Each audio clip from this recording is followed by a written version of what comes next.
पंतप्रधान नरेंद्र मोदी यांच्या सभेची जय्यत तयारी। लोकसबूत मराठी न्यूज अजमेर शेख।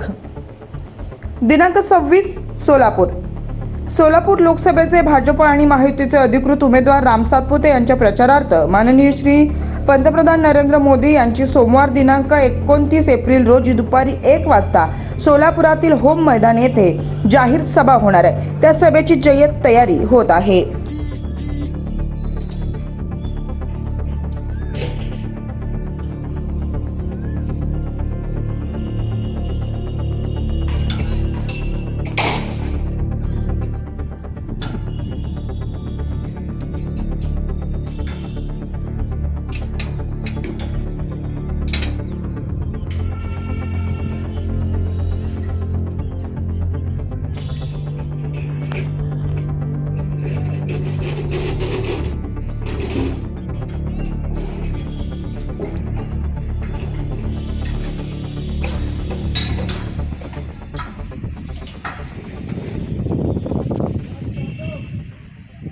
लोकसबूत मराठी न्यूजच्या बातम्या पाहण्यासाठी चॅनलला सबस्क्राइब करा व बेल आयकॉन प्रेस करा।